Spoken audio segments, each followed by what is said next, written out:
We're going to carry on in Exodus. I was kind of tempted to skip a lot of things, and I'll probably skim a lot of things.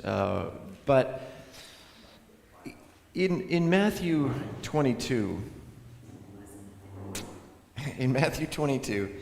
verses 34 through 40, Jesus is talking to the Pharisees. And they're trying to get him to say something wrong. They're trying to get him to say something that isn't true, and therefore they can,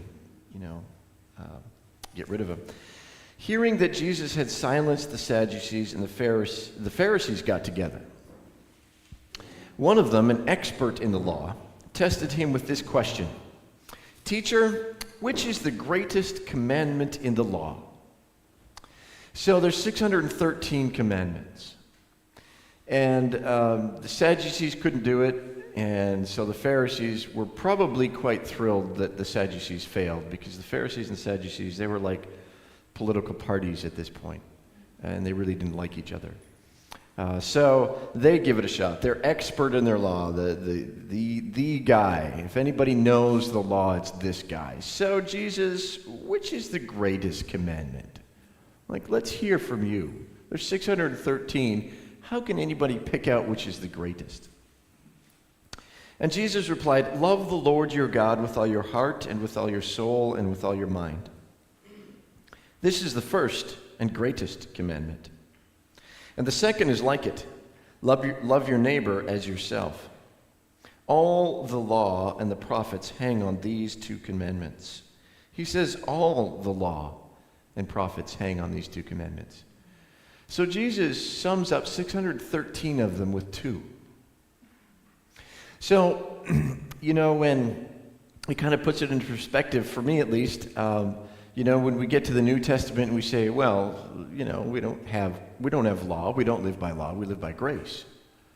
Well, we live by both, just like the Old Testament. Because Jesus summed up 613 in two. So do we have a law we live by? Yeah, the law of Christ, which Paul talks about, we are bound by the law of Christ. And the law of Christ is simply summing up the Old Testament law. So Jesus never, and that's why another reason Jesus says, "I've not come to abolish the law." Jesus didn't say, all those 613, they don't mean anything. They were just, cultural. They don't count. Don't worry about it. Discount everything God said in the Old Testament, because God's new. He's different in this Testament. He's not saying that at all. He fulfilled them all and said, look, they can all be summed up in two. So it's the way you interact with God and the way you interact with people.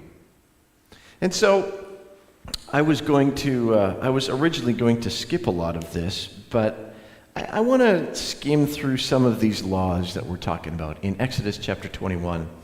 We may do a few chapters, and not do it all in depth, but enough for you to get the idea of summing up all of these laws in love God and love your neighbor. So as we read them, you want to ask yourself, how is this loving God and how is this loving your neighbor? How do these make sense? Because Israel is a new nation. Okay, God has brought them out of Egypt. They're at Mount Sinai. They've just seen God. They've just heard God. They've just experienced God. So they're getting the God part straight. Oh, okay, this is who took us out. This is who's setting us up as a nation. This is who's calling us. Okay. And so he said, you're going to be a nation unlike any other nation in the world. You are going to have a God that is unlike any other God in the nation of the world. And you are going to treat each other unlike any other nation in the world treats each other. And so he's giving them a set of, he's leading, this is true justice. This is true how you treat your neighbor. This is true social responsibility. This is how you interact. And so let's read a few of them. And we start off with servants. Some of the translations, thank you, Michelle. Some of the translations have slave.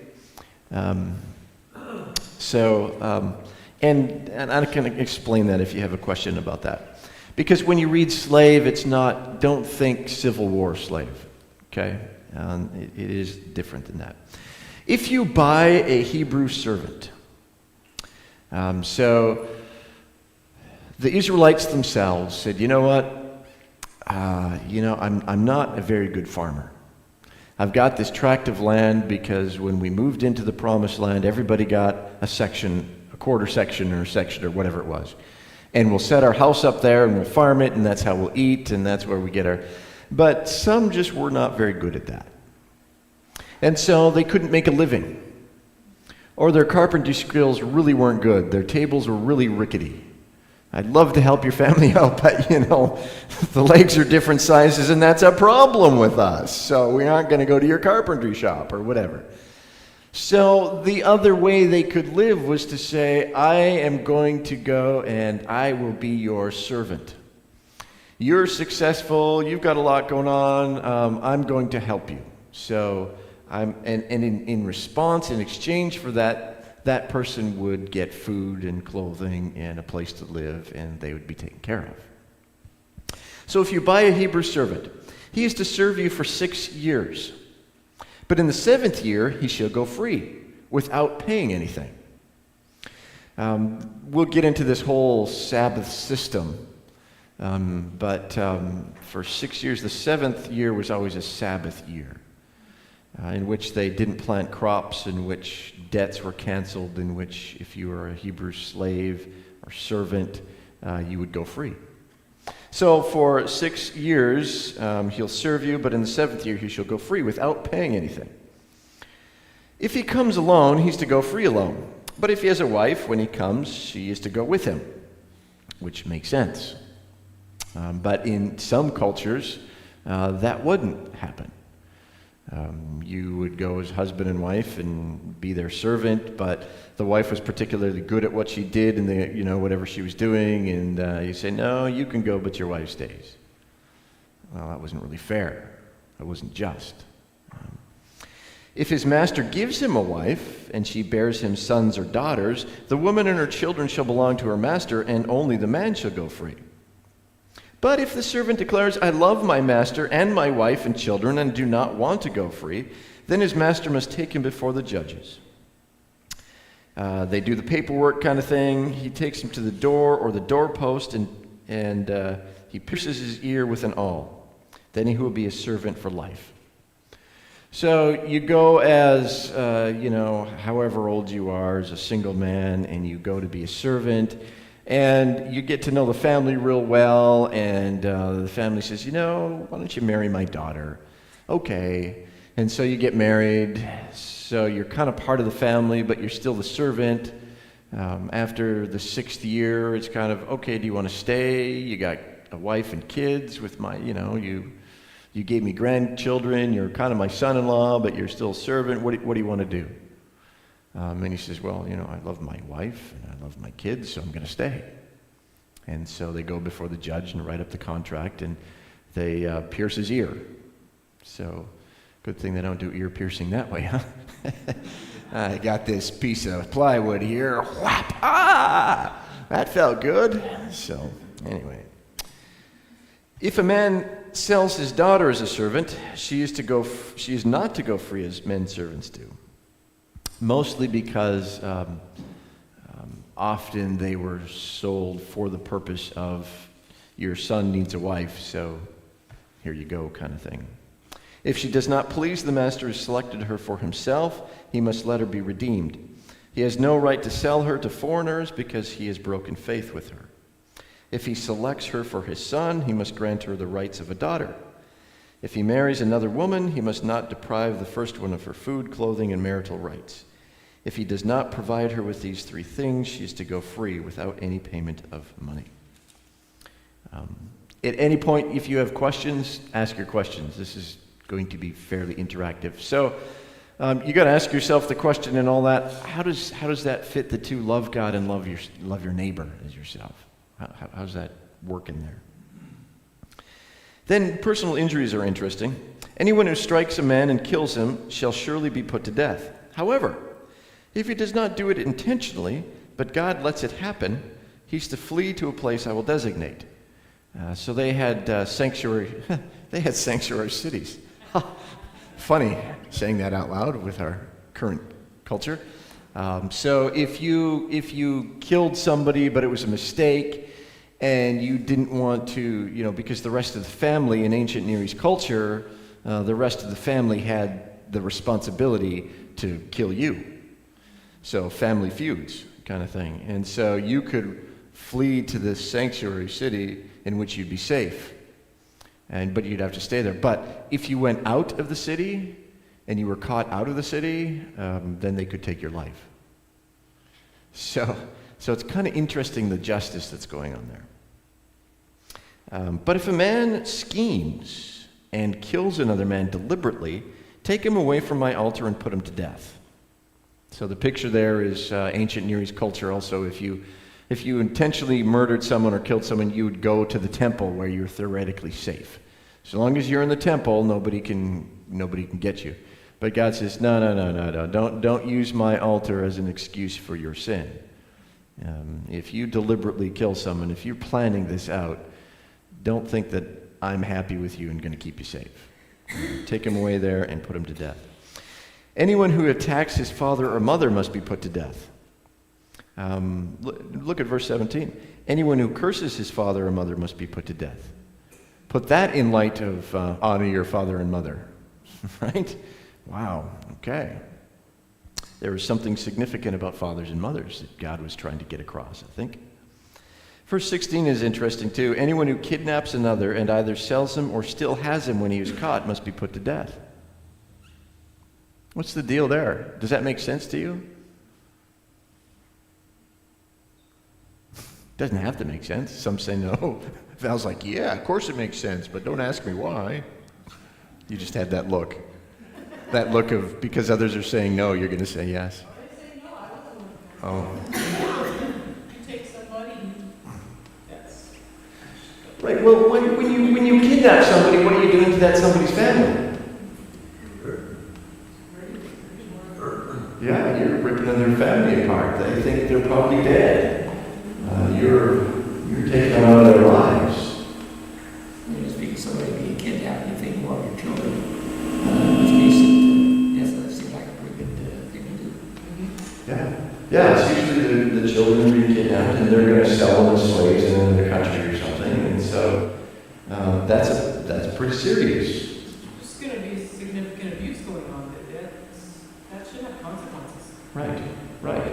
Yeah, that's right. That's God's justice. Is kidnapping is not okay. If men quarrel, verse 18, and one hits the other with a stone or with his fist, and he does not die but is confined to bed, the one who struck the blow will not be held responsible if the other gets up and walks around outside with the staff. However, he must pay the injured man for the loss of his time and see that he is completely healed. So, if he doesn't get completely healed, you're paying him. I mean, you're essentially taking care of him the rest of his life and his family, because it's the man who takes care of his family. So you want to think twice about getting in a fist fight and picking up the stone and messing with someone. If a man beats his fellow, I don't even want to read that. If men who are fighting hit a pregnant woman, this is interesting, and she gives birth prematurely, but there is no serious injury, the offender must be fined whatever the woman's husband demands and the court allows. Okay, put that in today's culture, right? Boy, do we hold unborn children in that high regard? We sure don't. But verse 23, but if there's a serious injury, you are to take life for life, eye for eye, tooth for tooth, hand for hand, foot for foot, burn for burn, wound for wound, bruise for bruise. So if you strike a pregnant woman and she has her baby and that baby is somehow misfigured, deformed, injured, then whatever that injury in the baby is, that's how you are going to be injured. So that's completely, that's pro-life. I shouldn't use that term because it makes it sound political. But I mean, God highly regards life, unborn life. And it's interesting how many people use that eye for eye, tooth for tooth. But did you know it was associated with pregnancy? Not many people do. There is another instance of it, and we'll see that, but it's it's interesting when people say eye for eye, tooth for tooth. Oh, did you just hit a pregnant woman? Is that what you're telling me? Okay. If a man hits a manservant or maidservant in the eye and destroys it, he must let the servant go free to compensate for the eye. And if he knocks out the tooth of a manservant or maidservant, he must let the servant go free to compensate for the tooth. This is for the cattleman. If a bull gores a man or a woman to death, but the bull must be stoned to death, and its meat must not be eaten. But the owner of the bull will not be held responsible. If, however, the bull has had the habit of goring, and the owner has been warned but has not kept it penned up, and it kills a man or woman, the bull must be stoned, and its owner also must be put to death. You're kind of responsible for your stuff, your animal. You want to make sure your fences are good. You want to make sure the gate's closed, especially if you have an animal that's given over to that kind of thing. However, if payment is demanded of him, so he's to be put to death. However, if he's got enough money, he doesn't have to be put to death. He can offer up, hey, take my estate or whatever, right? If payment is demanded of him, he may redeem his life by paying whatever is demanded. This law also applies if the bull gores a son or a daughter. If the bull gores a male or female slave, the owner must pay 30 shekels of silver to the master of the slave, and the bull must be stoned. That 30 shekels, by the way, is the payment made for a slave, a servant, which, bring it into New Testament times, how much was Judas paid for betraying Jesus? 30 pieces of silver. That's where it comes from. So they valued Jesus' life at the lowest value they could. So essentially they were saying, well, Jesus isn't worth any more than a slave or a servant, so we'll give you 30 bucks for him, and that's it. I have to give you a story. Story it is. All right, well, my goal, I got to do it. And this is outside of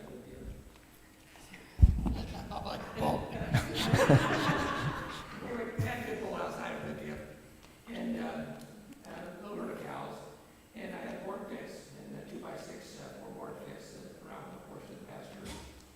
Well, across the street was a few cows over there, and one of them moved at least twice, and my bull says, yeah. So he takes out a couple boards by board fence, breaking through. Well, I get a little disturbed at that. I managed to get him back again, and I got to wrap something around that fence. And I'll be darned, he did turn right around and do it again. Well, he got a bull between the eyes.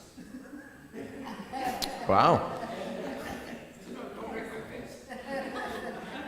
However, it wasn't all for naught, because we had his father,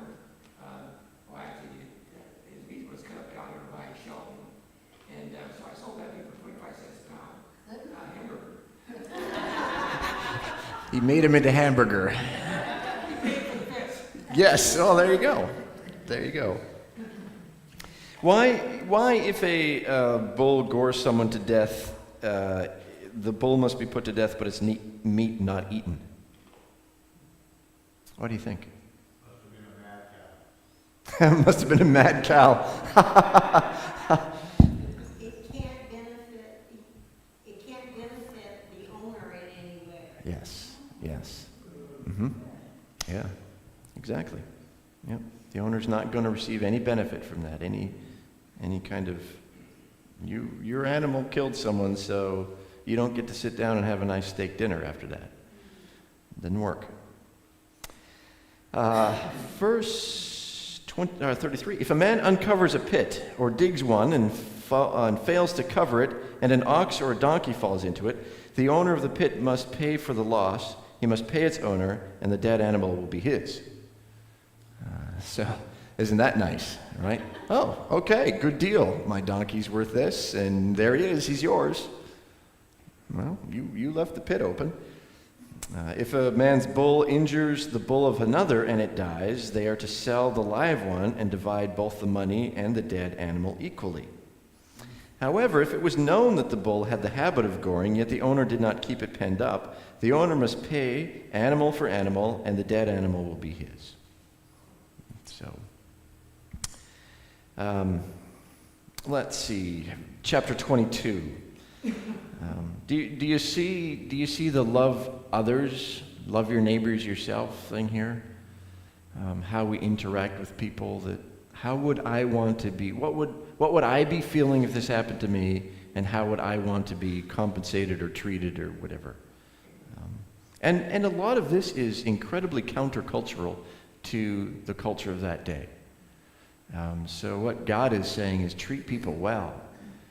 Treat people like they mean something, like they're worth something, like they count for something, which ancient Near East culture really didn't do that. And many gods of those days, they would serve the gods selfishly and hope the other guy would have something wrong go with him, but good with you kind of thing, you know? Like, hey, I'm good before God. I don't care about you. If you're bad before God, that means I'm better, sort of thing. If a man steals an ox or sheep and slaughters it or sells it, he must pay back 5 head of cattle for the ox and 4 sheep for the sheep. So you want to think about what you're doing. Here's an interesting one. If a thief is caught breaking in and is struck so that he dies, the defender is not guilty of bloodshed. But if it happens after sunrise, he's guilty of bloodshed. So why is that? Comes in the night, breaks into your house at the night, you have your club beside the bed, you whack him on the head, he dies, nothing's going to happen to you. He breaks in during the daytime, you club him over the head, he dies, then you're guilty. What's the difference? We're looking to Michael, yeah. He can see what's going on. He has a chance to do something else. He doesn't have to kill. Okay. Yeah, I mean, at night, everything's dark. You aren't going to recognize who it is, recognize what's going on. You're probably woken up from a sleep. You're not, you're pretty cloudy. It's danger. This person should not be in here, and I have to protect my family kind of thing. And someone breaks in during the daytime, you can recognize who it is. Now, understand that, they're living in, generally, everybody in your neighborhood or in your town, right? This isn't Chicago and you have no idea who it is. Everybody pretty much knows. So it's in the daytime, you can recognize there's other people around that can be called. There's ways of corralling this person without killing them, kind of thing. Okay? A thief must certainly make restitution, but if he has nothing, he must be sold to pay for his theft. So, how about that? Boy. If the stolen animal is found alive in his possession, whether ox, donkey, or sheep, he must pay back double. If a man grazes his livestock in a field or vineyard and lets them stray and they graze in another man's field, he must make restitution from the best of his own field or vineyard. Not from, that part didn't, that grain's the worst that I've got, so I'll give it to him. No, you got it from the best. If a fire breaks out and spreads into thorn bushes so that it burns shocks of grain or standing grain or the whole field, the one who started the fire must make restitution. Makes sense to us. If a man gives his neighbor silver or goods for safekeeping and they're stolen from the neighbor's house, the thief, if he's caught, must pay back double. But if the thief is not found, the owner of the house must appear before the judges to determine whether he has laid his hands on the other man's property. So, did you set this up or not? In all cases of illegal possession of an ox, donkey, sheep, garment, or any other lost property about which somebody says, "This is mine," both parties are to bring their cases before the judges. The one whom the judge declares guilty must pay back double to his neighbor. So, think of Judge Judy. In fact, the chapter about the animal control laws, that reminds me of Judge Judy and all the laws about dogs. Oh, really? I'm going to go on in this chapter just a bit more. If a man gives a donkey, an ox, a sheep, or any other animal to his neighbor for safekeeping, and it dies or is injured or is taken away while no one is looking, the issue between them will be settled by taking of an oath before the Lord that the neighbor did not lay his hands on the person's property. So think back to the commandment, do not take the Lord's name in vain. Third commandment, that's what this refers to. They're going to take an oath before God, and they're not going to take it in vain. So they're invoking the name of the Lord to say yes, yes by God, and not as a trite thing, but yes, by the name of God, I did not do this. I'm going to skip a few. Verse 16. No, I don't want to do that either. Well, just because it's uncomfortable. Okay, verse 16. Here we go. If a man seduces a virgin who is not pledged to be married and sleeps with her, he must pay the bride price, and she shall be his wife. How does that fit with today's society, huh? Yeah. If her father absolutely refuses to give her to him, he must still pay the bride price for virgins. So, someone sleeps with your daughter and they've got to get married, but or it's a responsibility of the guy who sleeps with her. Well, then you're going to take her as your wife and you're going to pay me the bride price. But if the husband says, no, there's no way that I'm giving my daughter to him because I know his character. Well, how does he know his character? So he must still pay the bride price for virgins. Okay, because in that society, once you're no longer a virgin, it was harder to get married. Do not allow a sorceress to live. That's pretty clear. Anyone who has sexual relations with an animal must be put to death. I wasn't going to say that one. That's another uncomfortable one. Whoever, I got to tell you, I don't have to tell you, but I'm going to tell you that Scripture, if you're honestly reading Scripture, has a lot to say about sex. I mean, it has a lot to say about and I have no idea why people get so aghast when you can't see that in church. Well, God writes about it all the time. Read the Song of Solomon. It's not an allegory about God and his bride, the church. It's about Solomon and one of his wives. I mean, it's about a man and a woman, and they're in love. And what do you think it means? No, I'm not going to go into that. Because that's uncomfortable. But I mean, the whole thing is sexual. It really is in the Song of Solomon. Do not mistreat, verse 20. Whoever sacrifices to any god other than the Lord must be destroyed. So, second commandments. Do not mistreat an alien or oppress him, for you were aliens in Egypt. Do not take advantage of a widow or an orphan. If you do, and they cry out to me, I will certainly hear their cry. My anger will be aroused, and I will kill you with the sword. Your wives will become widows, and your children fatherless. This is what happened to Israel. When you read all of the prophets, major prophets, minor prophets, they keep saying, make sure you give justice to widows and orphans and take care of them. And all the time the prophets were saying, you are abusing them. You are taking advantage of them. You are not providing for them. You are not following God. And what happened to them? They all got killed in battle, and the wives became widows, and the sons and daughters became orphans, just like God said.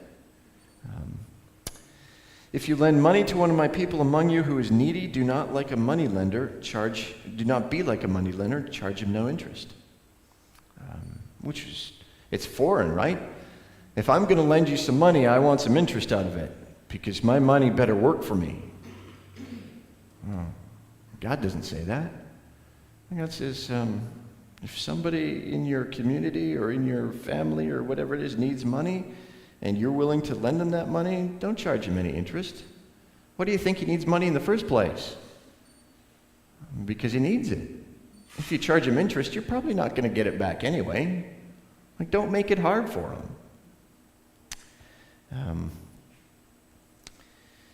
Verse 28, do not blaspheme God or curse the ruler of your people. That's interesting. Do not blaspheme God or curse the ruler of your people. That doesn't happen today. Do not hold back offerings from your granaries or your vats. And then he talks about the firstborn and whatnot. Chapter 23, and we're almost done. Do not spread false reports. Do not help a wicked man by being a malicious witness. Do not follow the crowd in doing wrong. When you give testimony in a lawsuit, do not pervert justice by siding with the crowd, and do not show favoritism to a poor man in his lawsuit. So don't show favoritism to a rich man, don't show favoritism to a poor man. Let justice be true justice that comes from God. If you come across your enemy's ox or donkey wandering off, be sure to take it back to him. Are we inclined to do that? No. If you see the donkey of someone who hates you, fallen down under its load, do not leave it there. Be sure you help him with it. That's Jesus saying, love your enemies. You have heard it said, hate your enemies, but I tell you, love your enemies. Do not deny justice to your poor people in their lawsuits. Have nothing to do with a false charge, and do not put an innocent or honest person to death, for I will acquit the guilty. Or I will not acquit the guilty, sorry. That's a whole different meaning. Do not accept a bribe, for a bribe blinds those who see and twists the words of the righteous. Do not oppress an alien. You yourselves know how it feels to be aliens because you were aliens in Egypt. And then I'm going to finish with the Sabbath laws. For 6 years you are to sow your fields and harvest the crops. But during the 7th year, let the land lie unplowed and unused. Then the poor among your people may get food from it, and the wild animals may eat what they leave. Do the same with your vineyard and your olive grove. 6 days do your work, but on the 7th day do not work, so that your ox and your donkey may rest, and the slave born in your household and the alien as well may be refreshed. Be careful to do everything I've said to you. Do not invoke the name of other gods. Do not let them be heard on your lips. It's interesting in God's justice system that he cares about the animals. Isn't that interesting? Because all is God's creation. We are to be stewards of God's creation. In the garden, God said to Adam, make sure you tend the garden. Take care of this place. What's that? God cares about everyone. Yeah, God cares about his creation. He made it all. And so it's interesting, let your ox and your donkey rest. There's a place for rest. I like that, the whole Sabbath law about 6 years to sow your fields, and the 7th you leave it resting. Why is that? We read it. The answer's there. That's the soul replenish. Well, that it does, but that's not the reason he says he wants you to do it. What's the reason God says to take care of the poor? To take care of the poor. Because it'll come up again next year. I mean, you haven't planted it, but some wild stuff will come up, and seed that's left will come up. Your grapes will grow again. You're not supposed to harvest that the 6th year. Your olives, who's supposed to take it? You give it to the poor. They don't have the means. So the main reason to leave your land on the 7th year was not because it's going to replenish. It is, but God was not saying, I want you to let it replenish so you can make more money next year. He's saying, I want you to make sure you take care of the poor, the fatherless, the widows, those who have nothing. Let them come and glean on your fields. Let them come and pick your grapes. Let them come. I'll give you plenty. You'll have enough the 6th year to carry you through to the 7th and the 8th year. So take care of the poor. It's all about how am I treating my neighbor, right? Not how much can I fill in my barns. Let's get as close to the edge as we can because that extra little bit of grain is going to make the difference to my life. God actually says, when you reap, leave the edges. And that's what Ruth was doing, right? She's gleaning because they left, and Boaz, is it Boaz? Yeah. Boaz says, yeah, just leave a little bit more. Don't be too worried about getting it all. Just leave more, because he was taking care of the poor. So we won't read a lot of laws. There's some, I'd encourage you to read more of the laws in Leviticus. With in mind, love the Lord your God and love your neighbor as yourself. God sets up this kingdom of his, this nation of his, and us, his people, to be countercultural, to be concerned about people around us, to take care of the needs of people around us, to be aware of what we're doing and how it hurts or helps others, which was unheard of in those days, and more is unheard of in these days. Jesus says as we get closer and closer to the end times, the love of most will grow cold. Yet we are commanded to love. They'll know you're my disciples by your love, by the way you treat people. So it may be dry Old Testament laws that we say, they don't mean anything to us anymore. But if you want to know what it looks like to love your neighbor as yourself, read through the Old Testament laws. They're the same. Jesus says they're all summarized in this. But if you want to know the particulars, read the law. And as you read them, there's a whole lot you go, oh, I never knew that was in there. So that's just our lesson on laws and love. I guess I did it purposely also so that we can see that the Old Testament's not opposed to the New Testament. There's law and grace. There's law and grace. So, we sometimes throw out the Old Testament. We don't have to do any of that.